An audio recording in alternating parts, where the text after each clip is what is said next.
Chapter 2, Management, Part 9, Goal-Oriented Management is Not Enough.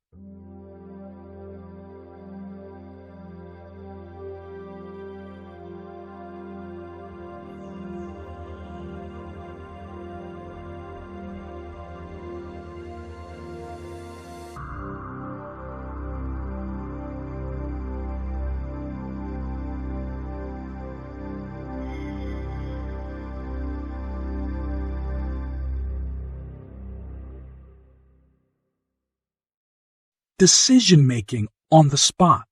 Some of the most valuable management techniques I use aren't even taught in American business schools. They educate their students on goal-oriented management through 4 stages: planning, organizing, leading, and controlling. I would add 2 critical steps to that list, namely flexibility and quick decision-making. A top-tier manager should cultivate and pursue these traits. Hence, goal-oriented management consists of 6 stages, not 4. A large organization must be flexible, adapt itself to changing circumstances, and make rapid decisions. This is why I travel so much. Many of the countries I visit experience significant instability and upheavals. Therefore, I prefer to make decisions on the spot, not based on reports or analyses of others. Disruptions in business happen faster than they used to, demanding greater focus on innovation in economics, politics, and other fields. In developing countries, where I have many business operations, laws often change. These nations sometimes have money and sometimes don't. Their currency rates are highly unstable. In these countries, many risks are greater than usual. If you delay a decision, it becomes costly. No desk-bound analyst can manage such a business. You need to be aware of the overall situation and conditions. You need to meet bankers, friends, government officials, and others in every country to gather comprehensive information, to have a complete picture of the conditions at a specific moment. When executive managers face many uncertainties, decision-making can become challenging for them. But business goes beyond just making money. Sometimes, minimizing losses is also important. A big company moves like a rolling snowball. However, if you are in a loss-making period, the right course of action is to do something to stop the loss. Therefore, the reason for my travels is to obtain up-to-date and immediate information to make timely decisions right on the spot. For instance, when I first entered the Vietnamese market, I sent a research group there to examine the business possibilities. They provided me with some data, and then I myself ventured into the market to verify the accuracy of this information. Through my negotiations, I identified business opportunities, such as establishing a joint venture for textile manufacturing. Instead of importing new equipment, I propose we use the idle looms in Korea. Because of a labor shortage and the push towards automation due to high wages, these looms were not being used. I knew there were about 500,000 unused looms in Korea, and I could purchase them at 2% of their original price. I studied Vietnamese factories, examined the wage situation, and all signs indicated that my plan was feasible. Vietnamese equipment was around 30 years old, while Korean looms were only 10 years old. Vietnam struggled with a foreign currency shortage but had a decent workforce. After visiting Vietnamese factories, I immediately decided to import old Korean machinery. Instead of investing $100 million in the company, under these conditions, $20 million was sufficient. The necessary building was available, along with workers, water, and ample electricity. Replacing the equipment would take time, so I decided to ask my Vietnamese partner to send at least 30% of their engineers and technicians to Korea to work in our factories and receive training for 6 months. After that, they could return to Vietnam and achieve better production. The Vietnamese company could pay for the imported Korean machinery by manufacturing goods we would buy from them. I made this decision on the spot and signed a contract with them. If a European textile company went to Vietnam, I don't think they would be able to make such decisions on the spot. If the Americans were in our place, they would want to spend a long time studying everything. But I gathered all the possible information, went there, and made the decision. Business and trade in third world countries is never merely a transaction. We needed local currency to establish our joint venture in Vietnam, so instead of importing cash, we brought in trade, goods, and sold them at a profit because Vietnam faced shortages in various areas. It is possible to have multiple business ventures simultaneously. If we had an ample amount of local currency, we would purchase goods for export and thereby acquire foreign currency. This is the best course of action in countries with high inflation.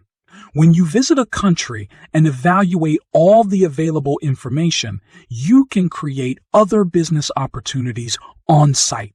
Many may consider a cash-strapped country and feel discouraged as they fail to see all the possibilities for establishing businesses.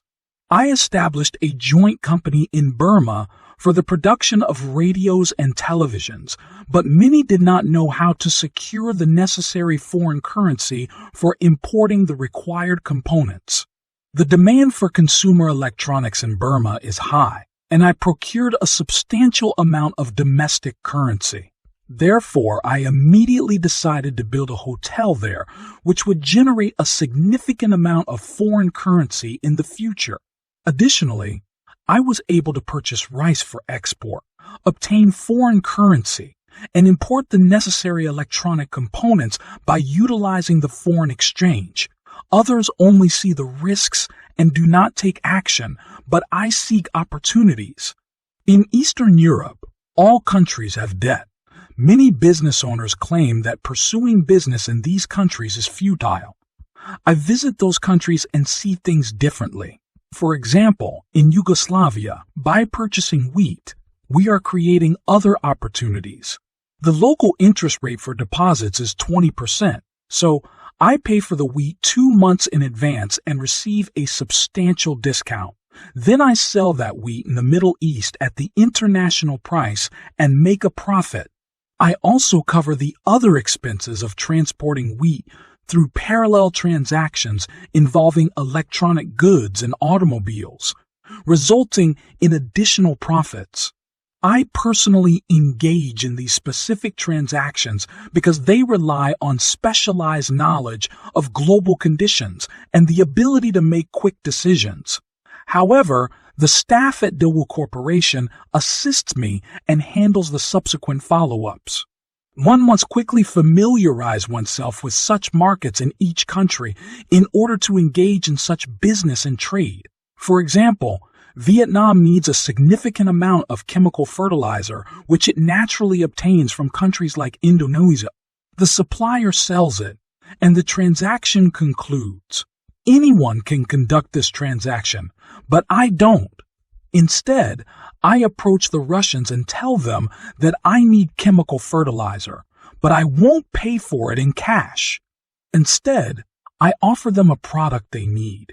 I provide them with textile products in a parallel exchange. An ordinary person would go for buying and selling, making a 50% profit and concluding the transaction. That's not good enough. If we have the necessary opportunity, we must utilize our buying and selling power to make a 100% profit. I train the employees in my office to conduct these transactions, but the problem lies in the fact that none of them have all the necessary information. My information is more extensive, and there are countless possibilities for utilizing it. When I hear things during my travels, I can visualize the outline of such transactions in my mind. This type of information cannot be obtained through telegrams or reading. The only way is through negotiation, understanding people, and grasping the ever-changing nature of business and trade condition. Whatever the task may be, the final decision rests with the senior manager.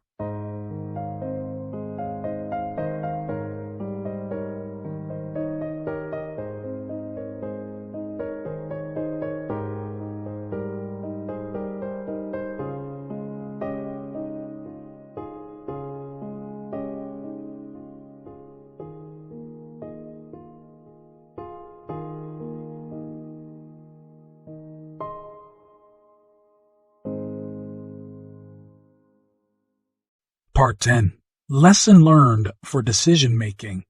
I gained an important lesson from an experience in Belgium. My relationship with Antwerp started in 1984 when I received an unexpected offer to purchase the company's oil refinery in the city.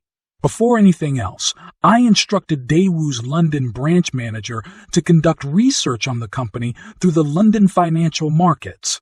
Additionally, I sent a specialist in the international oil market to investigate the company in Antwerp. Based on the reports from my representatives, I discovered that the company had significant labor problems and was operating at a loss. The company's CEO had previously made proposals to well-known Japanese, German, and American companies to acquire it, but none had accepted. This led me to conclude that the company must not be in good financial shape. I sought the opinion of the manager who had visited the company. He stated that although the machinery was old and outdated, the factory could be operational with some refurbishments. He had noticed that the workers felt that the top manager had no interest in the factory, and even the managers were inclined to shut it down and had no intention of saving it. Therefore, the final decision was mine. I made the final decision based on the results of a thorough examination of the two key aspects of the operation. First, although the machinery was old, it was capable of producing 65,000 barrels of oil per day. The proposed price of $5.1 million for the entire factory was significantly lower than the cost of building a new facility. Second, the workforce. I determined that the low work ethic was a direct result of the top manager's indifference and the negligence of the managers. I believe that by sending a competent management team to change the workers' perception and attitude, the project would be feasible. I felt that the exhausted workforce, worn out by indifferent and outdated management, would change their views with a fresh and active management. Third, the problem of crude oil. This is where I had the most confidence in the success. Previously, the Libyan government had assured me that they would provide us with a certain volume of crude oil, because some time ago, when the Libyan government faced foreign currency problems, we had resolved the issue through a sound transaction where we received crude oil in exchange for implementing a massive apartment construction project. Owning a refinery was a wise investment for us because refined oil products have much higher profits compared to crude oil. However, there was always the possibility that the market for gasoline, domestic oil, and other refined products would not be favorable. If there was not enough demand for these products, we could sell some amount of crude oil and wait until the market improved to sell other refinery products. Taking these considerations into account, I gave the order for the immediate acquisition of the refinery and for operations to commence. The following year, a skilled team of managers was selected and sent to Antwerp. We also changed the company's name to Universal to align with Daewoo. Our company's name translates to Great Universe. All necessary tasks were completed to create a completely new environment within the company. In less than a year, the results of our efforts became not only apparent, but also impressive and significant. The workforce gained new energy and vitality, working collaboratively and in harmony. I believe they also learned important lessons from the personnel model of Daewoo. Within 1 year, the company underwent a complete transformation and became profitable. Subsequently, the sales soared to the point where we received an offer from the former top manager of the company to repurchase it at a 5-fold price of what we had paid. As a result, I gained international recognition as an expert in creating transformation and change. However, the reason I value the Antwerp project highly is not because of its fame or financial gains. It is because of the lesson I learned about the importance of decision-making. Well-known companies in the United States, Japan, Germany, and England had all received this proposal but only evaluated it based on facilities. They all responded negatively with a superficial perspective towards this proposal. Perhaps they rushed to dismiss it after considering the company's financial conditions. In any case, they made hasty evaluations and thus missed out on a tremendous income opportunity. I had a similar experience with a machinery company in Korea. The company had been established during the Japanese occupation to build Japanese submarines. When we acquired the company, it had been in existence for over 40 years without generating any profits and was in a dire situation. Prior to it being offered to us, the government had proposed the purchase to 2 major Korean companies. Both companies had conducted extensive research and, based on their findings, rejected the offer. Then the offer was presented to me, and I conducted the same evaluations, leading me to the decision to acquire the machinery company. We changed its name to Daewoo Heavy Industries with limited liability, and today it is a leading player in the Korean machinery industry. When running a business, you encounter a multitude of decision-making situations. Sometimes these decisions are minor, but other times they are crucial and can impact the entire capital of the company. Nonetheless, no matter what the task may be, an executive must make the final decision. Throughout the years, I have worked with numerous colleagues, but there have been moments when I felt more alone than ever, moments when I had to make decisive choices. While my colleagues and employees provide me with all kinds of information and assistance due to the responsibilities I have, they cannot make the final decision for me. It is precisely for that reason that I cannot consider them accountable for my own actions, nor can I hold them responsible for my decisions. Decision-making is not only important in business and commerce, but it holds significance throughout life. Life is composed of decisions, and one wrong decision can destroy everything. Sometimes, I ask myself if it's true that we all live solely for the purpose of seizing the right opportunity and making the correct decision that leads to success.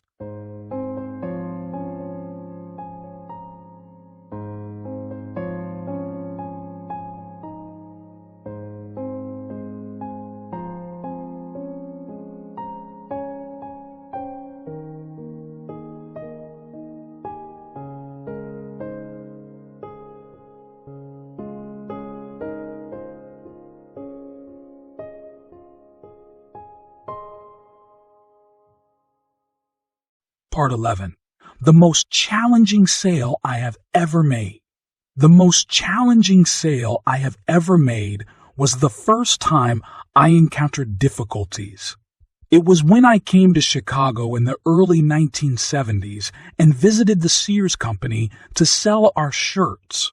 We had previously supplied American importers, but I wanted to directly engage with major American retailers. For a small company, it is not easy to approach store doors and sell merchandise. However, I did just that, and it was one of the most exhilarating periods of my life. In those days, no one knew about Daewoo. My acquaintances warned me that I should schedule appointments in advance before meeting buyers. However, if a secretary announced that Daewoo wanted a meeting, the prospective buyer would surely ask, "Who is Daewoo?" Without recognizing our company, they certainly wouldn't provide us with an opportunity. Therefore, I decided to personally visit Sears with samples of our products. And when I arrived there, I was confident that I would create the right opportunity to meet with a buyer. On the first day, I went to Sears. They didn't give me a negative response, but they asked me to wait. Although I waited for 2 hours, the buyer didn't have time. Therefore, I returned the next day and spoke with the receptionist. Even meeting with a secretary wasn't easy. I went there for several consecutive days until finally, one of the buyers agreed to meet with me. I never felt discouraged or upset. If necessary, I would have gone there 10 more times to finally meet a buyer. I had confidence in myself. Why not? Sears needed good suppliers, and we could meet their needs. Finally, it was arranged for me to meet Jim Weiss, the senior buyer for men's shirts at Sears. Everything fell into place. In our first meeting, Mr. Weiss seemed to have gained confidence in me. I explained everything logically and honestly, which probably surprised him. I proposed providing all the necessary facilities to Sears and promised to strictly adhere to delivery dates and consider competitive prices. There was enough room to lower the prices while still remaining profitable, as I didn't sell the merchandise to importers or intermediaries. Sears placed a trial order, and our business gradually grew to reach a peak of $200 million in annual sales. Even today, we continue to supply shirts to Sears. After receiving our first major order, I installed a laboratory that was exactly like the one in Sears.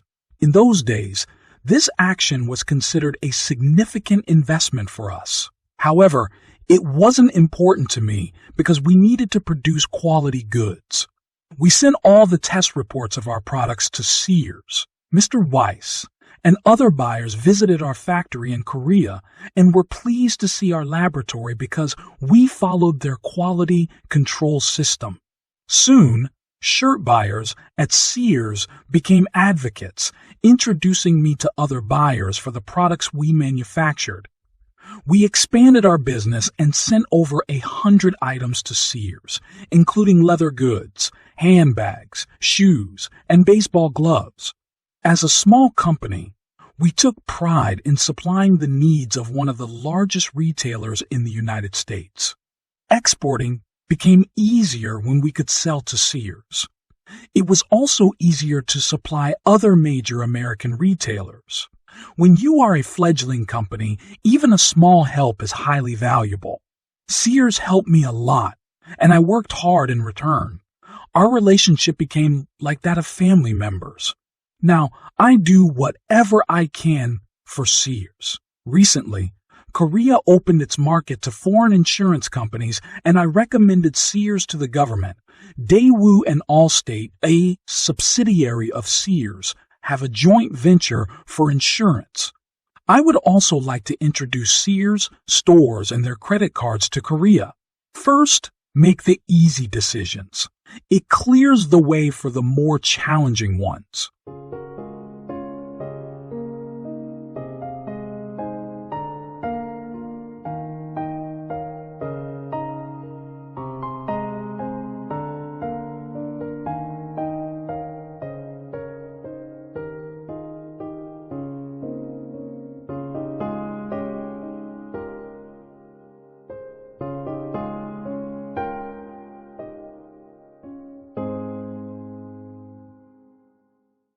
Part 12. How to avoid long business meetings or to quickly absorb information. American executives often complain about spending a significant portion of their workday attending company meetings. In the United States, top executives do not make all the decisions themselves. Instead, a group of managers makes those decisions. That's why American executives hold so many meetings. However, trying to please everyone does not always yield good results. Sometimes, excessive meetings only add to the confusion. In the rapidly changing business landscape, decisions cannot always be made theoretically. You need to touch the hidden characteristics and experiences of each situation to gather accurate information and make the right decisions. Gaining information justifies the need for meetings, but I don't believe that there is a need for excessive detail. Whenever I receive a 3-page report, I feel like half a page is sufficient. Written reports from managers often provide explanations spanning 2 to 3 pages, whereas one sentence would be enough. A high-level executive needs key information to make decisions. Instead of reading reports, I listen to them. This action saves me time and reduces my fatigue. I hand over the reports to an assistant who informs me of the essential points and any existing questions. In most cases, managers come to me and provide oral reports without carrying any papers. I listen to them and make decisions. To save time, I ask them to bring written reports to my office. I then ask questions and seek their opinions. If an important matter is discussed, I read the relevant document on the spot. I inquire about the executive's decision. If their decision is correct, I tell them to proceed. I want my managers to take responsibility instead of expecting me to make all the decisions. They should be able to make decisions on their own for the problems they refer to me. I frequently ask them why they haven't made the decisions themselves. They no longer rely heavily on me. When people come to my office, we first address the easy issues, the ones that don't take more than 5 or 10 minutes. The more significant matters requiring more time are discussed on Mondays or late at night. Every Monday at 8 a.m., I hold a meeting with 15 top executives. I inform them about my activities abroad and other related matters. Sometimes, this meeting, which serves as the best means of exchanging information, can take until lunchtime. If it takes longer, we schedule another meeting on Monday, Saturday afternoon, or Saturday evening. Rice must be in the bowl to be edible. Once spilled on the ground, it is no longer edible.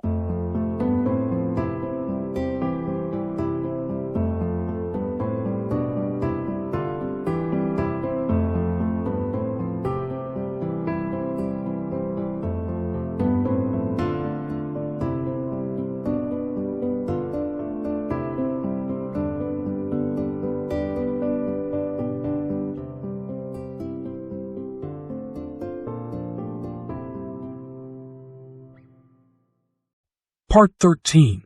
No one takes something from the ground to eat. The secret to good job placement. Everyone and everything in life has its place. There is only peace and order when everything is in its rightful place. When something is not in its place, confusion and disorder arise. Imagine if your eyes were in the place of your nose, your ears were in the place of your mouth, and your mouth was in the place of your eyes. What would happen? Your eyes are where they should be because they need to be there. The same principle applies to your nose and mouth. It is natural because the body parts coordinate with each other. Peace and harmony exist when everything is in its proper place. It is very important that we have food because we need to eat. However, for example, rice needs to be in a plate to be edible. No one takes rice from the ground to eat because as soon as it touches the ground, it becomes inedible. If rice is eaten from the plate, it becomes a source of human energy. But if it is spilled on the ground with other trash, it is discarded. Therefore, everything should be in its rightful place. When it is not, Problems arise. Problems occur when you don't do the work that you are supposed to do. Students should be students. Parents should be parents.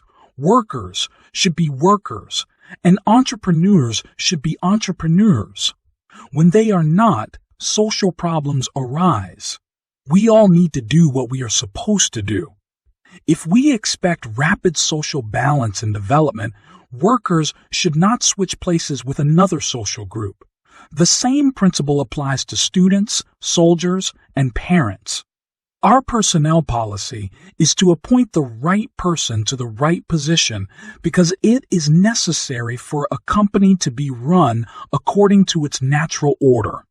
Individuals are appointed based on their abilities and qualifications. Therefore, it is unusual for us to assign 2 jobs to one person. However, due to differences in capabilities, some individuals progress faster in the ladder of company advancement. Appointing the right person to the right job is the most important task of personnel management. Until just a few years ago, I personally made all the managerial selections. Now that the company executives are familiar with my policies, they themselves directly handle this task. There is a popular Korean song that starts like this. The revolving chair keeps spinning and belongs to whoever sits on it. But that's not true. Each chair has its own designated occupant, and that person should sit on it and perform the task befitting that chair. This is the correct way.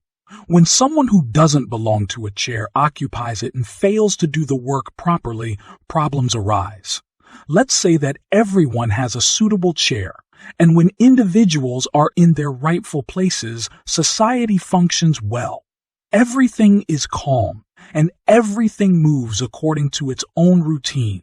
When a mistake occurs, the senior executive should take responsibility for it.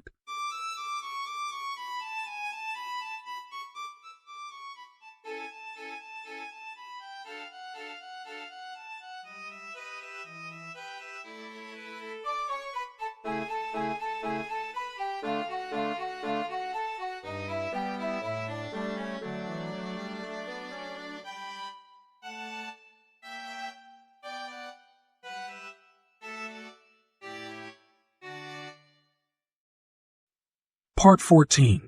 Why do I promote managers from within the company? Promoting managers from within the company means that they have greater knowledge about your business and trade. Anyone who works hard can become a capable manager, but you need to identify the best person for a specific job in your company. When you are expanding your business, you need someone who can boldly move forward. After development, you need a different type of manager to unify and consolidate the company. And when the business faces a recession, you need another type of manager to push the company forward again. Judging managers without knowing their personalities is problematic. How can you bring in a senior manager from elsewhere who doesn't know your managers well and doesn't expect loyalty from them? By motivating managers to work hard, tasks can be done effectively. When a mistake occurs, the senior executive should take responsibility for it. In this way, other managers gain more confidence in their leader, and he can choose the right person for each job. Great opportunities come from pursuing great tasks.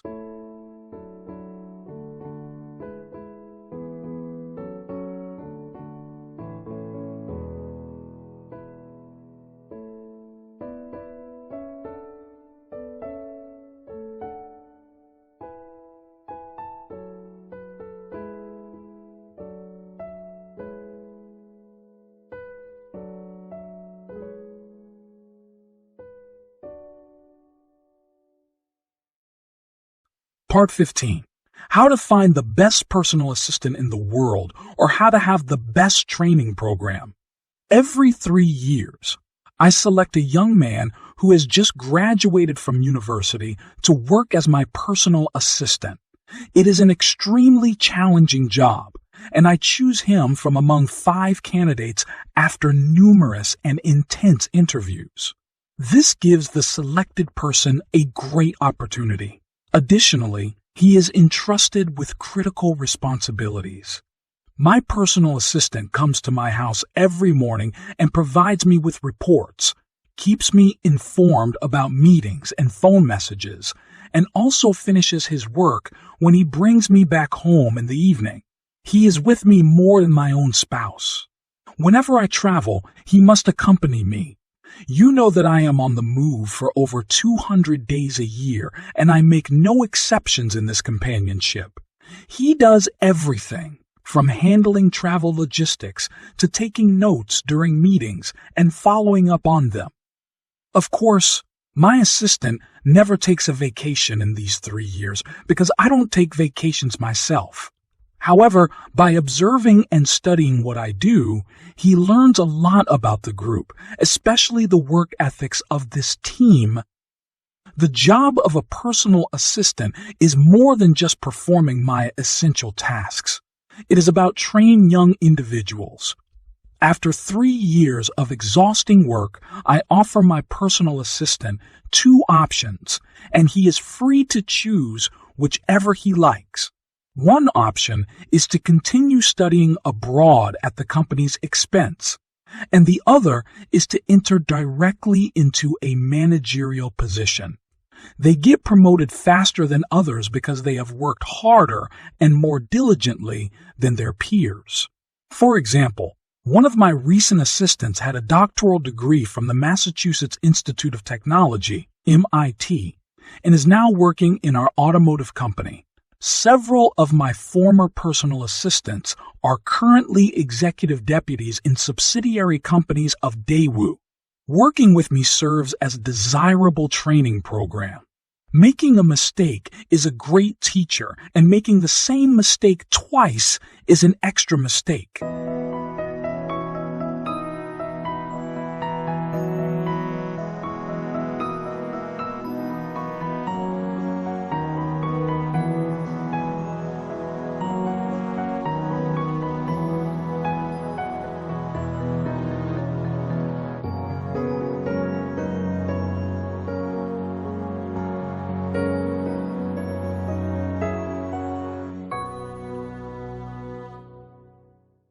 Part 16. How to motivate lazy managers to work. Sometimes I realize that one of the executives of the 22 subsidiary companies of Daewoo is not working hard enough. I ask him to write a 200-page report every 3 months detailing the actions he has taken on my behalf. Afterwards, I simply archive the report and do nothing more. The manager in question believes that I have read the report, but writing this report is crucial. It requires him to closely examine all aspects of the company, which greatly challenges and engages him. Occasionally, I read a portion of the report, mainly to ask him a few questions. This serves as a good remedy for lazy managers. The greatest innovations are based on simple ideas.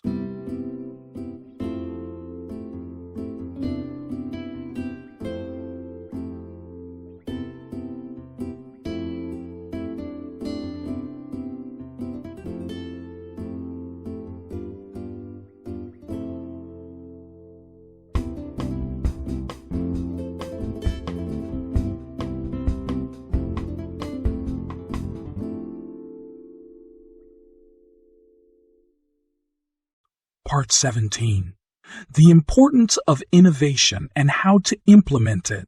Once, I was invited to speak at a manager training seminar organized by a newspaper in Seoul. I was asked to talk for an hour on corporate management and my management philosophy. It was rare for a business owner to be invited to speak in front of a gathering of journalists, so I had to be careful in front of such an audience. Besides other reasons, it was both a problem for me and disrespectful to decline such an invitation. Therefore, I spent 1 hour discussing my opinions on corporate management, aligning precisely with the latest management trends at that time. Towards the end of my speech, one of the managers asked, "If you were running a newspaper, what would you do for innovation?"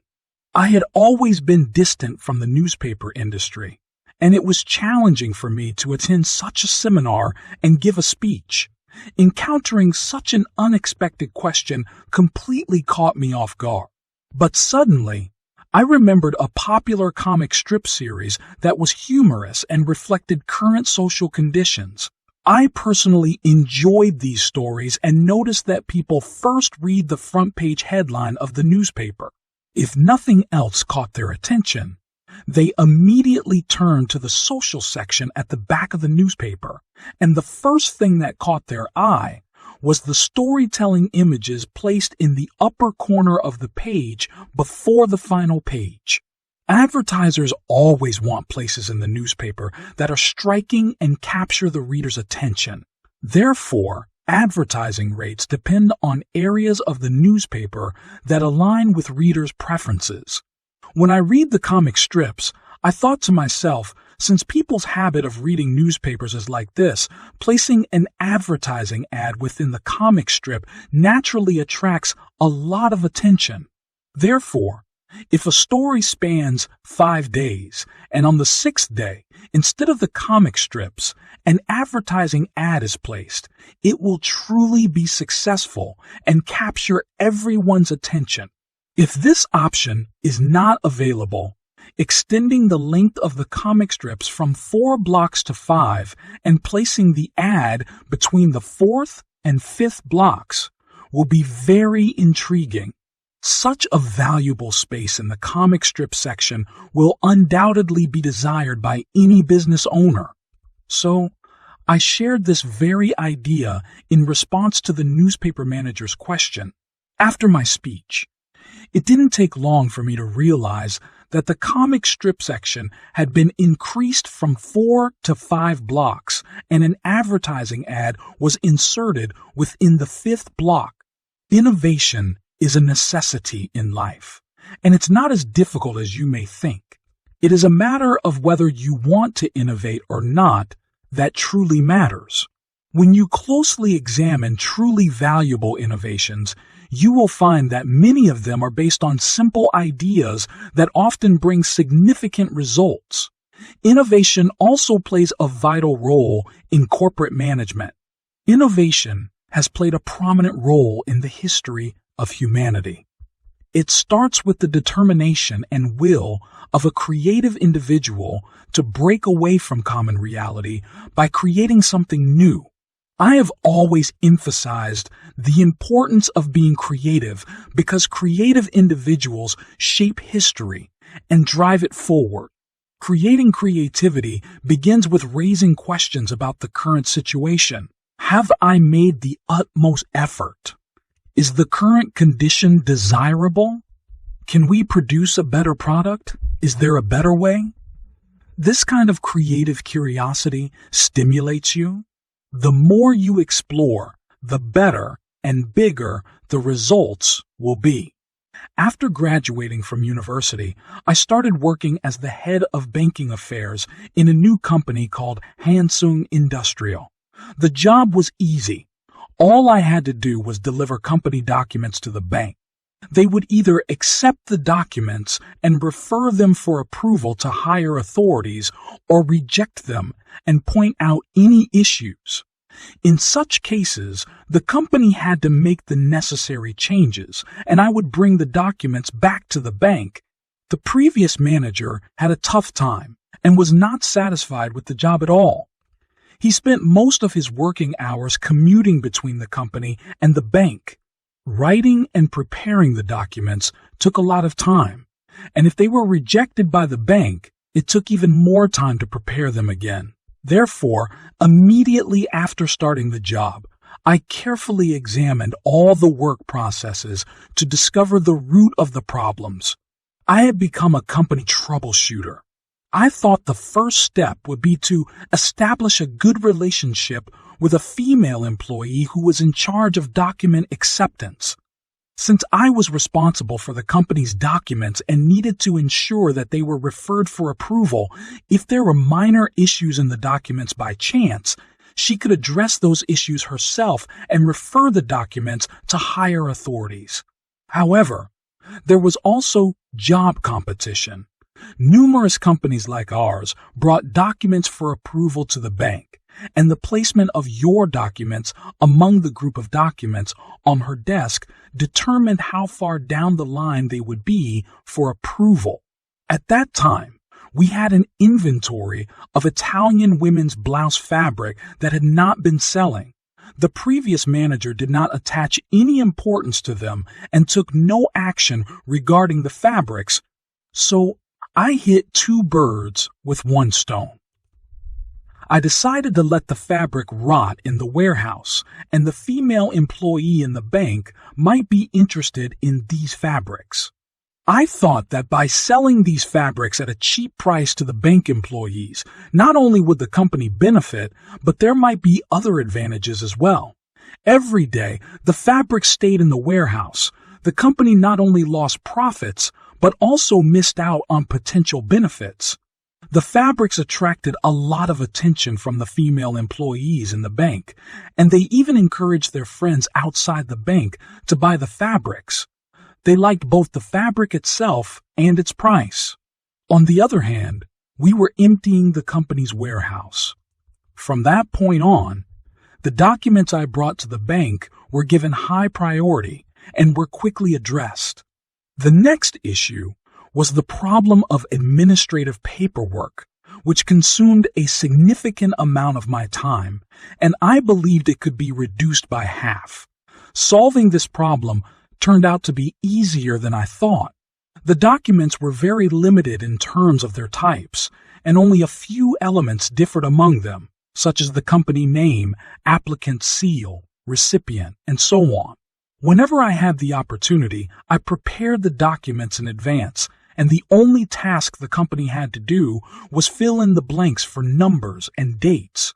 Things were streamlined, but I still had to go to the bank several times a day.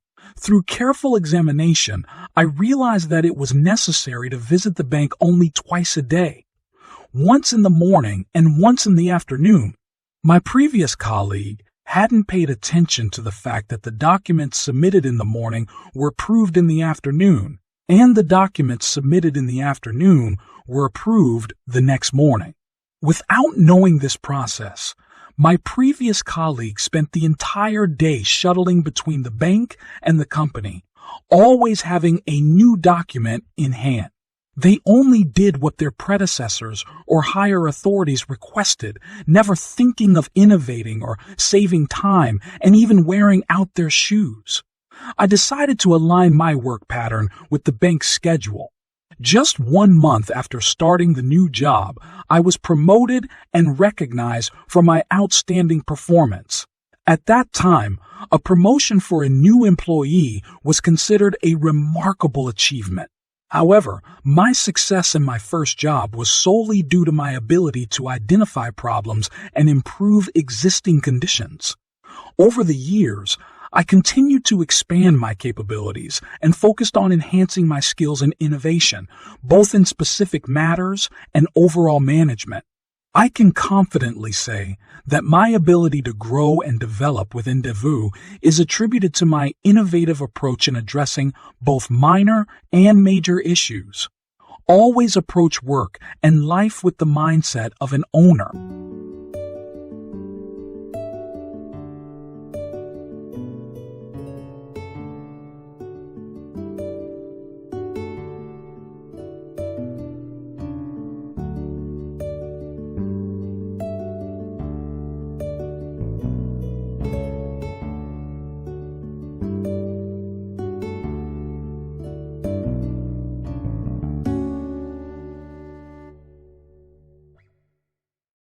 Part 18.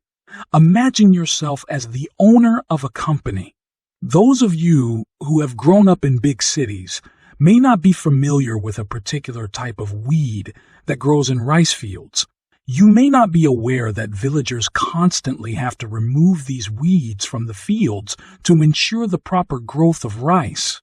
The farmer instructs his laborer to go out and clear the rice field of these weeds. The laborer goes out and works hard all day, removing the weeds from the ground. But the next day, the farmer realizes that there are still some weeds remaining in the field. The farmer repeatedly instructs his laborer to do this task, but the weeds continue to persist until the farmer himself takes matters into his own hands and uproots the weeds. Why? Because the farmer, being the owner of the field, cares deeply about his land. But the laborer, who is not the owner, is not as concerned about the rice field. The difference in mindset between an owner and a worker becomes apparent in socialist economies, where almost everyone is a worker and no one is an owner. We can see the relevance of the mindsets I'm talking about. In such economies, most people have a worker's mentality and don't take full responsibility for their work. Look around you. You'll see people who not only do their assigned tasks, but also go above and beyond for others without being asked. On the other hand, you'll also see people who don't fulfill their responsibilities unless explicitly told to do so. They may even struggle to complete tasks given to them. Once again, the difference lies in the mindset of an owner versus that of a worker. Always approach work and life with the mindset of an owner. Someone who has this mindset is passionate and eager to improve their surroundings. They never question why they should do certain tasks when others don't always do them. Without anyone telling them, they know what needs to be done. However, a worker may ask why they should do tasks that others don't do. If no one expects it from the worker, they won't do anything. A worker is indifferent. You'll understand the difference in mindset between a farm owner and a worker. If we delve into the decline of socialist economies, we'll realize that it largely relates to the mindsets I'm discussing. In such economies, almost everyone is a worker, and no one is an owner. Around a decade ago, on a hot, sunny day, shortly after the commencement of international construction projects, as soon as I left the company premises, I witnessed a long line of people standing outside. It wasn't a pleasant scene. When I returned to my office, I realized that most of these individuals were women who had strapped their children to their backs and were sweating under the summer heat. I inquired about the reason and was told that they were the families of employees working abroad. These families stood under the scorching sun, while the officials who were supposed to attend to their matters comfortably sat in their air-conditioned offices. Seeing the women and children standing under the sun made me very upset because they were also members of the Daewoo family. I angrily confronted the office staff, stating that their behavior was unacceptable, and I asked the office manager if he could go outside and stand under the sun for even 5 minutes. The justification given by the manager was that his office was very small and couldn't accommodate so many people. It was not acceptable to me. Taking responsibility is not about making excuses. If he considered the company and the people waiting outside as his own, he would have thought of a solution. There was no acceptable excuse for so many people to be standing under the scorching sun outside the office. One of the worst things in life is evading responsibility. If you only come up with excuses and lack a sense of ownership, you easily get trapped in indifference and apathy, becoming merely a spectator and observer. Unfortunately, some people refer to this period as the era of spectators. The phrase "it's fine" mocks all the sweat and effort that went into creating something.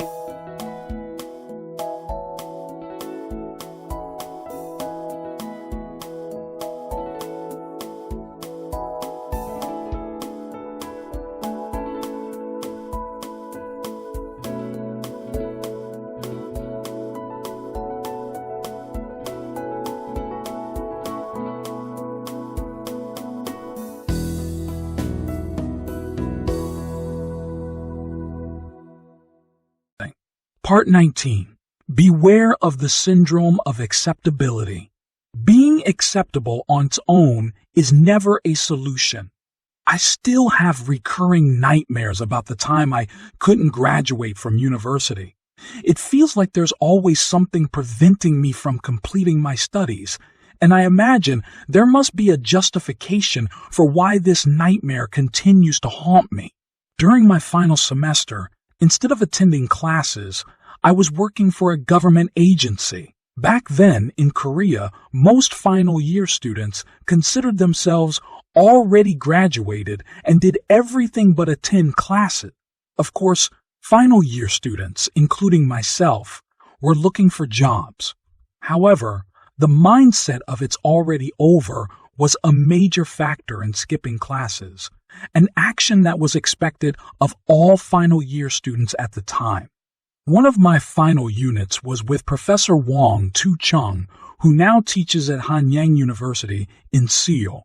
He had just completed his studies in America and had been greatly influenced by the logical academic environment there. I didn't know that Professor Wong took attendance every day and wouldn't give passing grades to those who had a certain number of absences. I realized it too late, and a difficult situation arose. If I didn't receive a passing grade from him, I couldn't graduate. So I went to see Professor Wong and begged him to allow me to graduate. It wasn't effective, and he didn't take any positive action for me.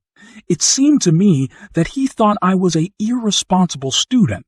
I went through a lot of trouble to prove to him that I wasn't like that. At the time, I was the president of the Business Students Friendship Association, and I even sent some members of the association to his house to repeat my request. Eventually, Professor Wang gave in on the condition that I write and submit a specific report. I did just that and graduated, but it was a good lesson for me to surpass the syndrome of acceptability. A final year student must strive and work as hard as a first-year student, if not more. But I was only concerned with managing my time in a way that would allow me to graduate. I felt that what I had previously learned was sufficient and satisfactory.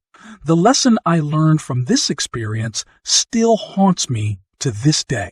As a result, since I started my business and trade, I have never tolerated the good enough mentality among my employees. This mentality does not benefit individuals or society.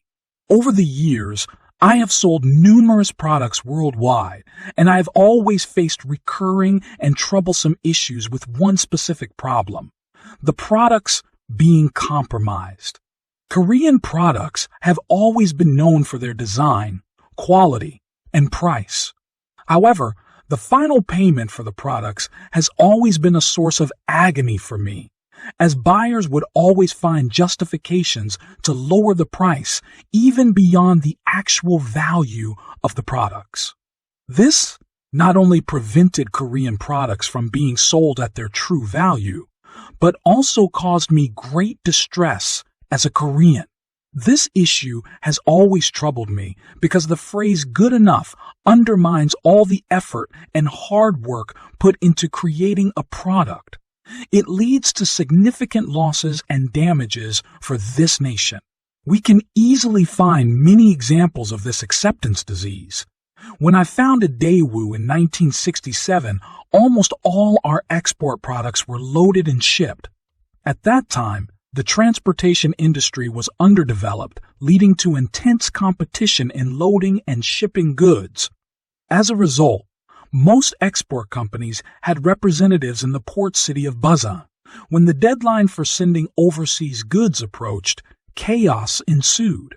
Representatives of manufacturing factories would rush here and there. When the goods arrived at the customs clearance warehouses in Busan, representatives had to wait in line to rent a ship. If we couldn't secure a ship on time, we would have to wait at least a week for the next available ship, rendering all the exhausting efforts of production meaningless.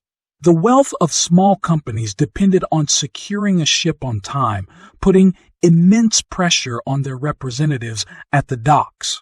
Naturally, there was fierce competition among these representatives, and those who were not vigilant enough were easily pushed out of the field by their rivals.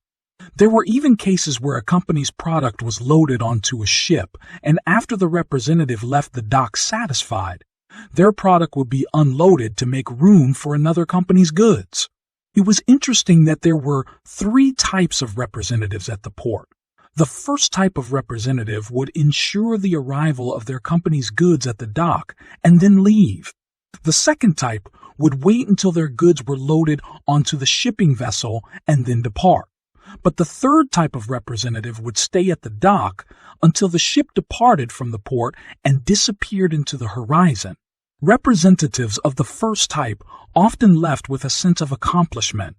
Representatives of the second type had a 1 in 2 success rate, while representatives of the third type almost never succeeded.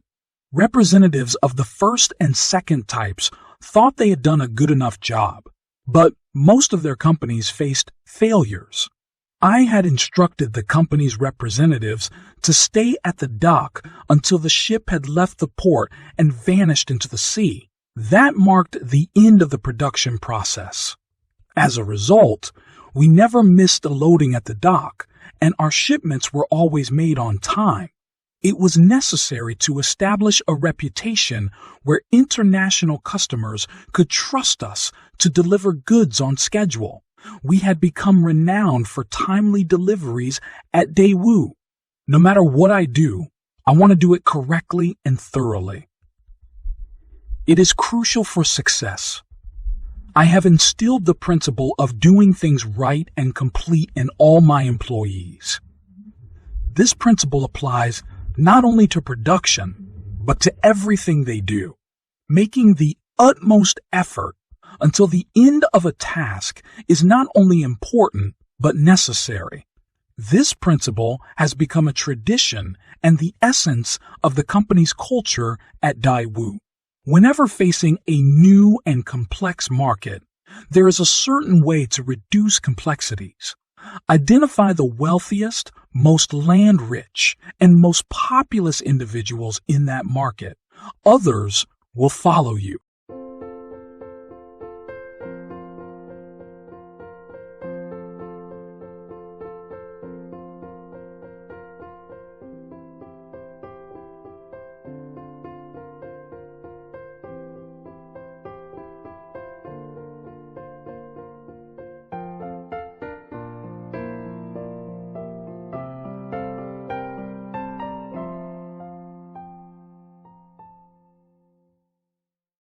Part 20.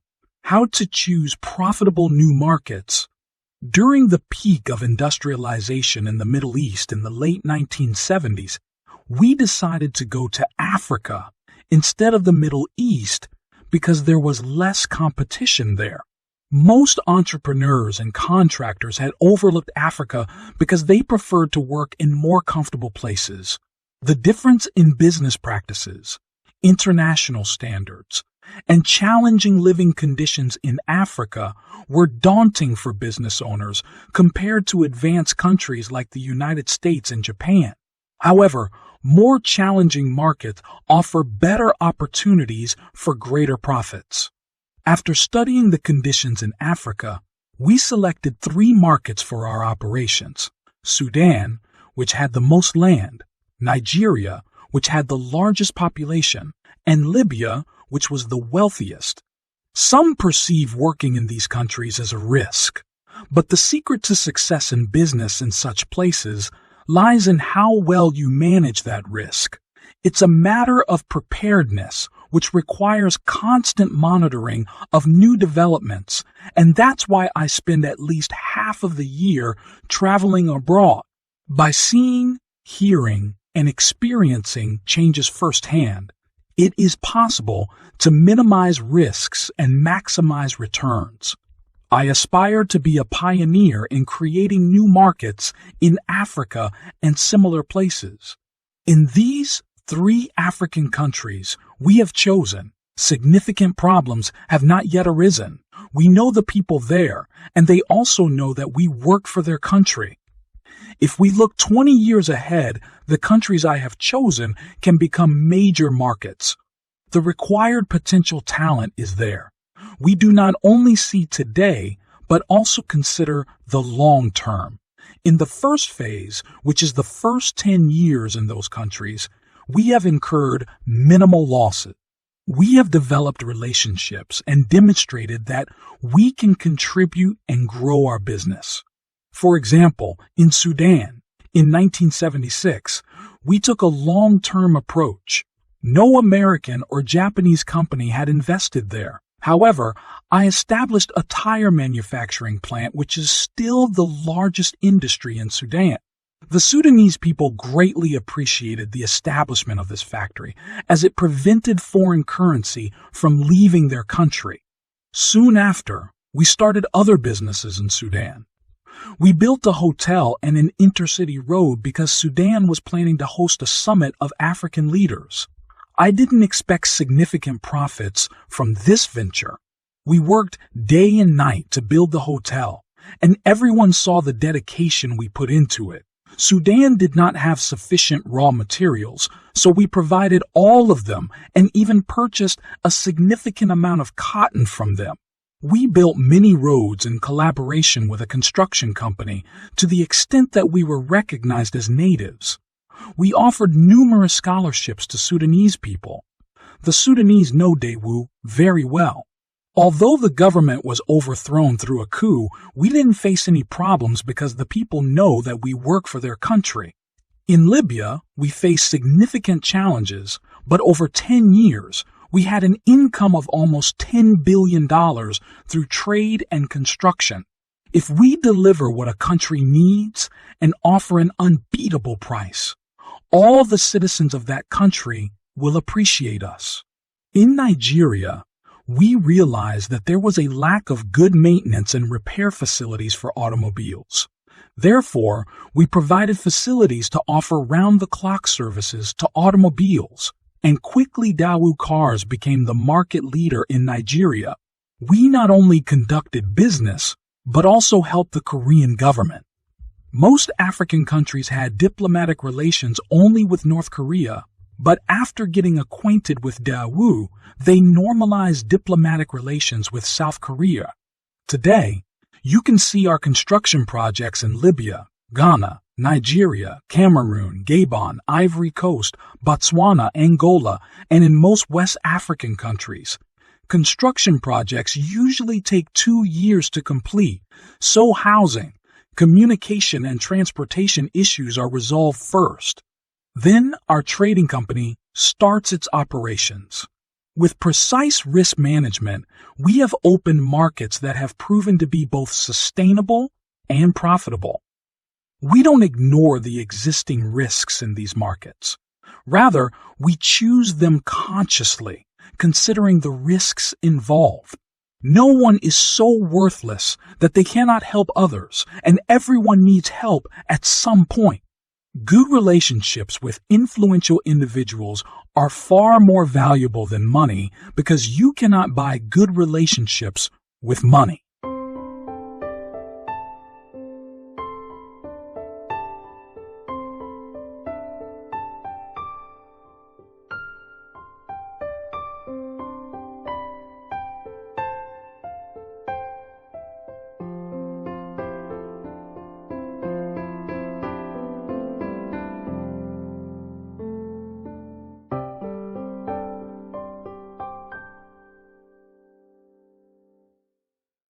Part 21.